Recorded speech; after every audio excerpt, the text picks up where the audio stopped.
トビデオ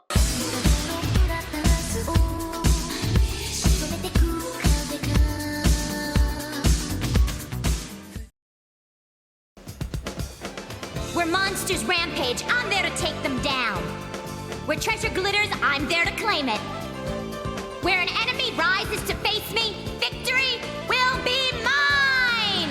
What time is it? It's Lena Inverse time. Yep, we're still doing this. I told you folks 8 years ago that I planned on covering every single Slayers anime out there, and you better believe I said that with my whole chest. Honestly, it's gonna feel good getting back to our favorite red-headed, small-breasted sorceress and her adventures after traipsing around in space with characters I've already forgotten the names of already. What's happening? But what are we gonna be talking about today, you ask? Well, we've talked about all 3 TV seasons, all 4 movies, and the one sci-fi spin-off that nobody remembers for good reason. Now, we arrive at that magical gray area that exists between the world of TV and movies. That area known as the OVA.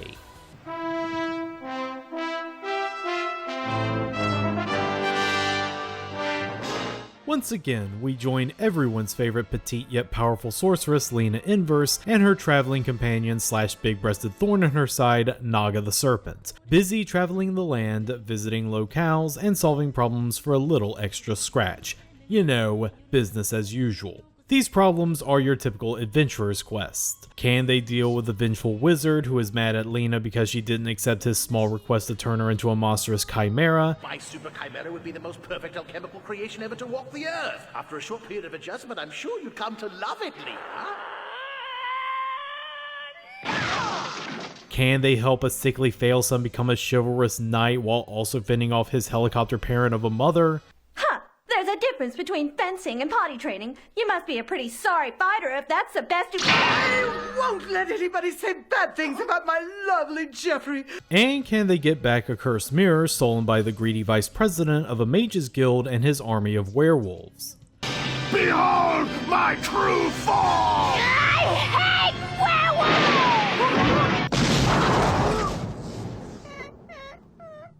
Well, we all know that the answer to those questions is going to be very silly regardless. Honestly, after taking on the huge undertaking of analyzing Lost Universe last year, it feels right to get back to the world of Slayers and tread familiar territory with 1996's Slayer Special OVA. We're gonna see Lena and Naga get in a whole mess of trouble, and it's gonna be fun to watch. But the difference this time is that, instead of one singular adventure, we are now getting 3 of them in quick succession. Almost as if they were a pitch for a potential Lena and Naga TV spin-off series if Kadokawa was greedy enough. But while this might be familiar territory, the real question I posit is whether or not any of this is good. I may be a Slayers fan, but I am still a critic at the end of the day, and I must do my critical duties. Is there something special about Slayers Special, or is this one book of spells we can slam shut and never speak of again? Drink your mana, folks. This is Slayers Special.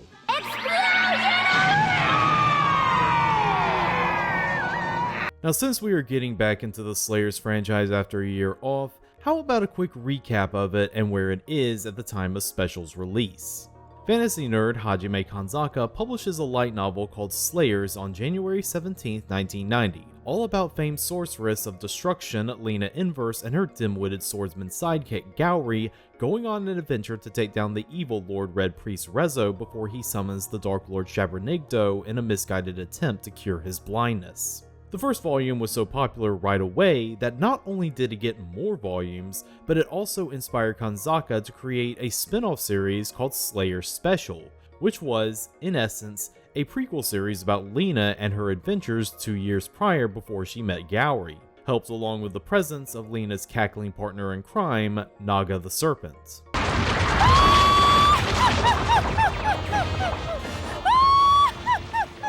And while mainline Slayers was always conceived to have a comedic streak throughout its adventures, it always knew when to pull back when things got serious and the stakes got high. The Slayer Special series, on the other hand, is a comedy set in a fantasy world. It does not take itself seriously one iota, to the point that it can almost be read as a parody of fantasy stories. You're too late! Nothing can stop it now!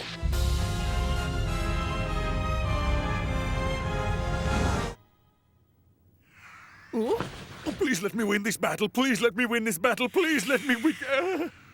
Shoot! I didn't get to say it 3 whole times. This served a crucial need for Kadokawa when they embarked on their big media mix of Slayers in the mid-90s.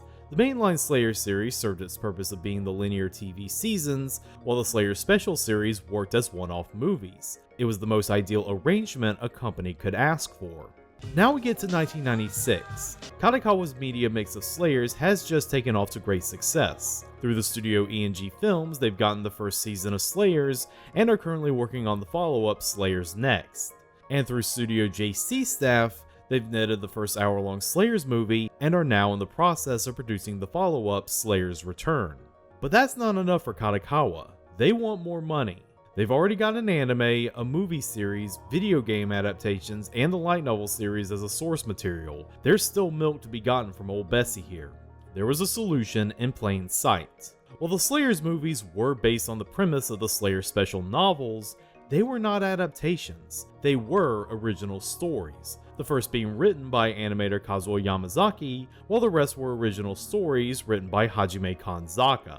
They had not done a straight-up adaptation of any of the stories from the Slayer special novels.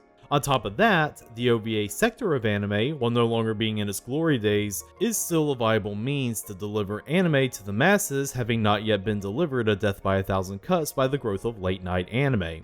So it was decided that Kadokawa would commission JC staff to make a 3-episode Lena Naga OVA series on top of producing the films they had in the pipeline. The stories chosen to adapt were Terror of the Chimera from Volume 3, Inverse Education Board from Volume 5, and Fear of the Shadow from Volume 7. Since these are standalone stories where the only connecting tissue between the 3 of them are the existence of Naga and Lena as protagonists, I'm going to be going over these episodes one at a time and explaining what works about them and what doesn't. After all, they are just 3 mini-movies stitched together, so there's no point in analyzing them as a whole. So without further ado, let's crack this book open. Is it what you expected?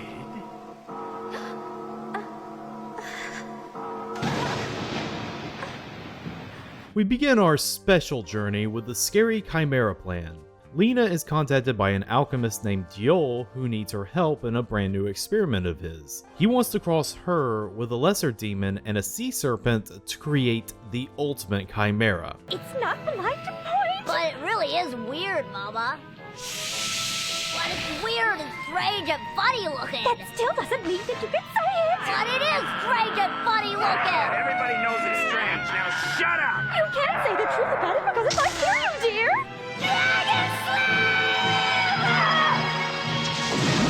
Of course, Lena doesn't take this very well and destroys his lab in a fit of justifiable rage. A month later, Lena and Naga are taking out a group of bandits in between adventures, and they soon discover that the bandits are on the payroll of Diol.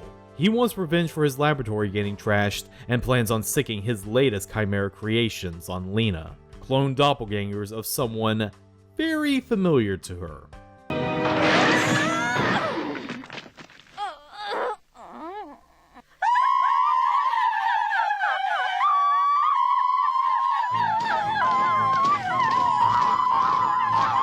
Off the bat, you notice something a little different from the movies.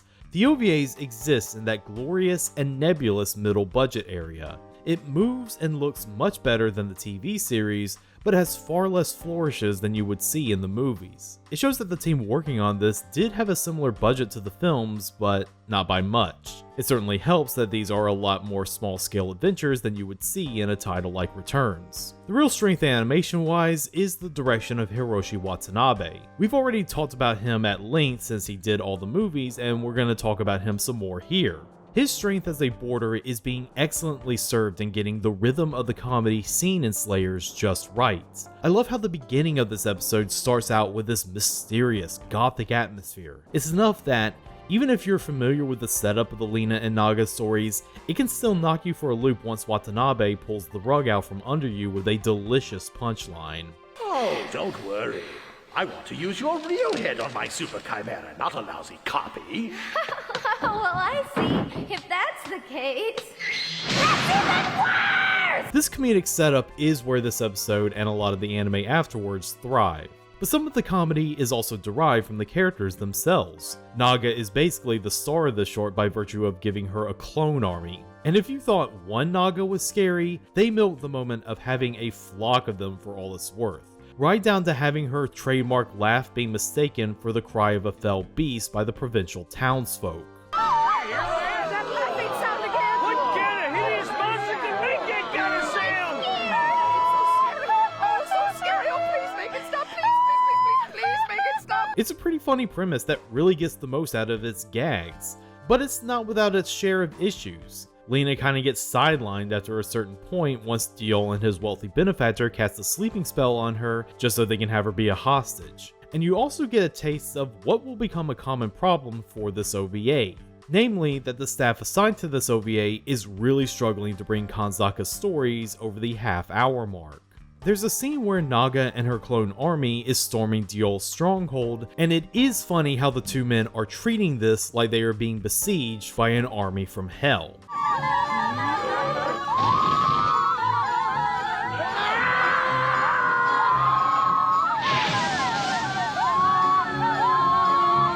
But then it keeps going. I think it's because it's pretty much the climax of the story, but it does get to a point where you can tell they are clearly stretching. I would honestly compare it to those moments in Family Guy where they have an unfunny bit that goes on for way too long because the writers don't want to come up with jokes for the next 2 minutes. The only difference here is that the sequence actually has good animation. But it's not a good sign for the rest of the anime that the staff are struggling to adapt one of Kanzaka's stories for 30 minutes. Still though, it's a pretty good start, and one that gives you a hint of what to expect from the rest of Slayer Special. No!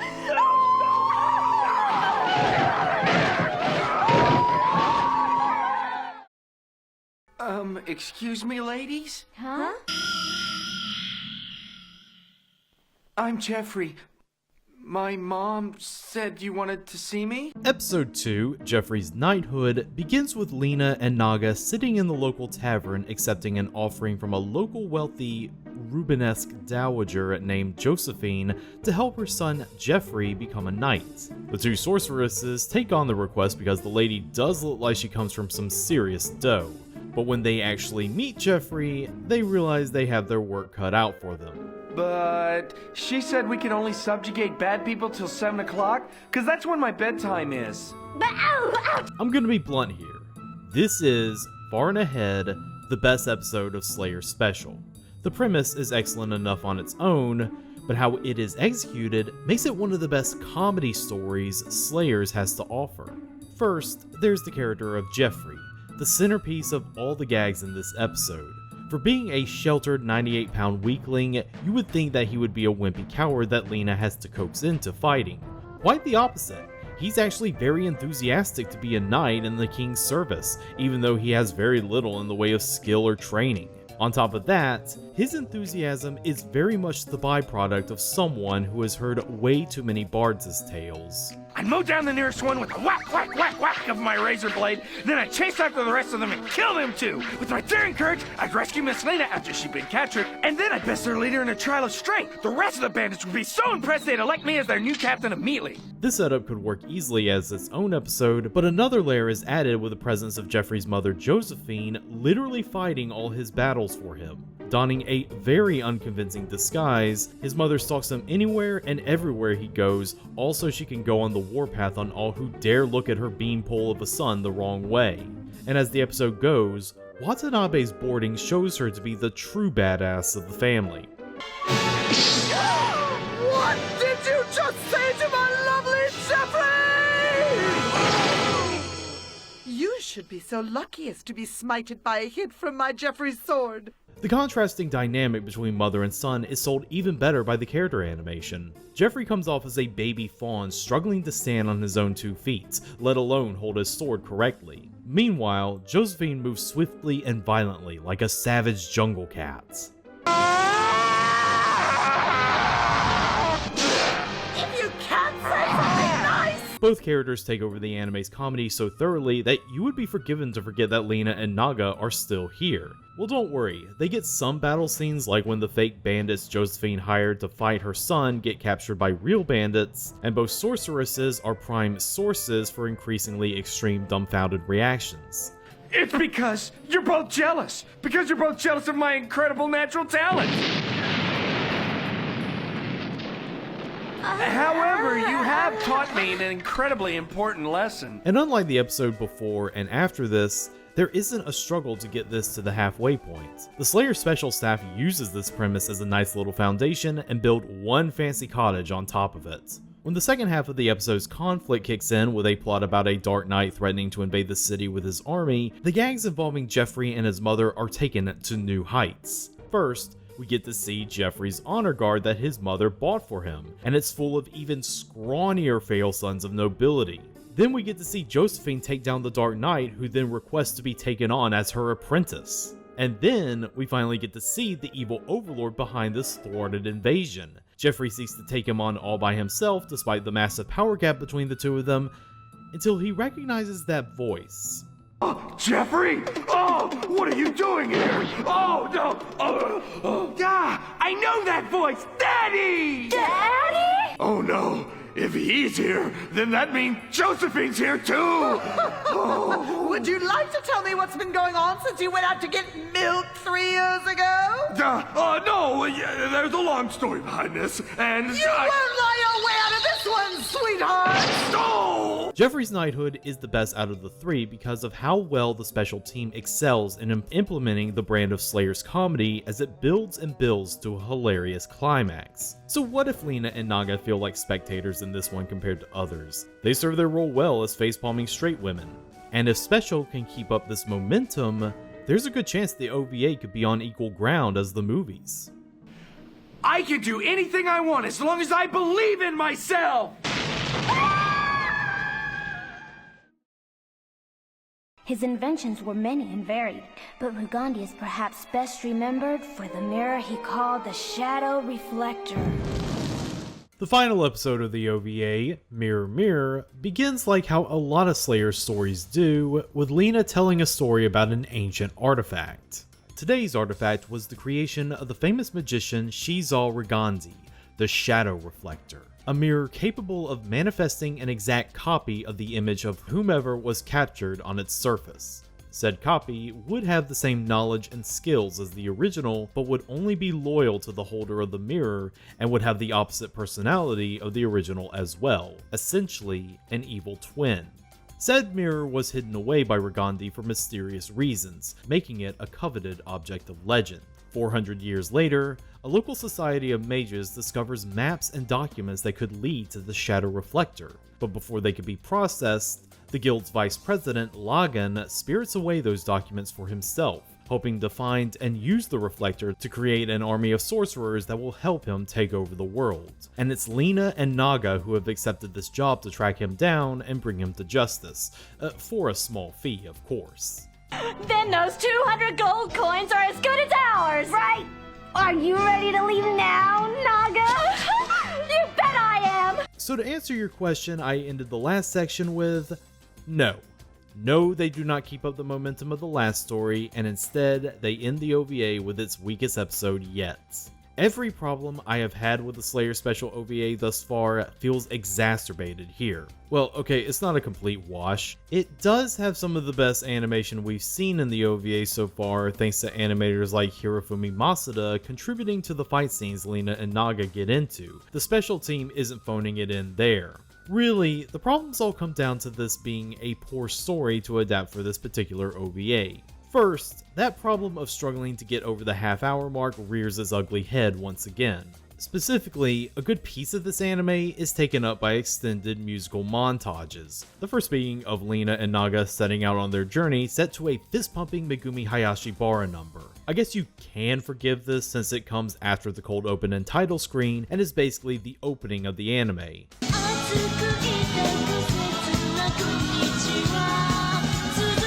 But the other episode didn't have opening numbers, and even if it did, they probably would not have gone 2.5 minutes long like this one. But then the anime finally begins proper, 6 minutes into the runtime, and we see Lina and Naga face off against Lagan's army of werewolves, which leads to another Megumi Hayashibara-backed musical montage of them traveling from one location to the next. Yeah. Secondly, this was a bad choice for a story to adapt because it is too far similar to the first episode's story. We begin with an evil wizard creating clones of one of our sorceresses, and we end with an evil wizard creating clones of both of our sorceresses. They even reuse gags from that episode because, at this point, the staff is no longer concerned with concealing their senioritis with the project. And finally, the biggest issue I have with this episode is that I can see the punchline coming a mile away. Lagan is going to use the shadow reflector on Lina and Naga, and the resulting doppelgangers are going to be absolute wimps because that's what we know is already going to happen. The only difference was that the shadow copy would have a completely opposite character. And there is so much serious build up to this moment, I was honestly thinking the rug was going to be pulled out from under me again. But lo and behold, it happened exactly like how I called it. I'm sure you will understand if we talk, won't you? Let's share our feelings so that we can all coexist peacefully.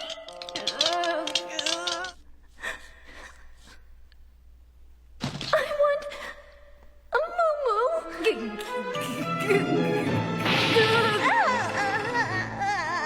However, I will give points by saying that this does lead to 2 good jokes. One being the realization that the reason Rigandi hid the shadow reflector away in the first place was because it was a failed invention. If it's used against an enemy who's truly hostile, the resulting shadow copy would be too peaceful to fight. The shadow reflector is a brilliant piece of magical engineering, but its fundamental premise is flawed. And 2, the Lina and Naga clones being such goody-goodies that the only thing they do in their fight against the originals is demand their master Lagan turn himself in for his crimes. I still love and respect you, Master Lagan, but Kansas guilt, you still have a chance to do the right thing. Is it not too late? Cast away your weapons and give peace a chance. But it is such a long walk to get to the punchline that was waving a neon sign in my face. And combined with the artificial extension through songs and montages, this episode really makes Slayer Special sputter out in the end. Maybe JC staff wanted to get back to completing Slayer's grade and needed to sacrifice something on the altar of productivity. For this reason, Slayer Special ends up on the lower end of the Slayer's mid-90s media mix for me. An OVA series was always going to be inevitable because Kadokawa loves money, but Special really highlights why the movies are much stronger Lina Naga adventures. Not only are they bigger, but they are more laser focused and their original stories allow the staff to better craft their gags to suit the characters. The OVA, meanwhile, feels constricted by having to follow Kanzaka's original text, and leads to a more hit or miss feel. And yet, it could all be so much worse. More Slayers is still more Slayers. And at this point in the media mix, they would have to really mess up to make a bad Slayers anime. But this is the OVA series that came out when Slayers was white hot. What about the Slayers OVA that came out when the media mix and the OVA format as a whole was reaching its endpoint? That story will be told next year. Thank you all for watching. If you like this video or want to support this channel, please donate to my Patreon. Each dollar can give you early access to my videos as they come out, as well as keep the channel running a bit more smoothly. You can also subscribe to the channel, ring that bell for notifications, or just like this video. Either way, you'll be helping me out. That's all for now. See you for the next round of tapes.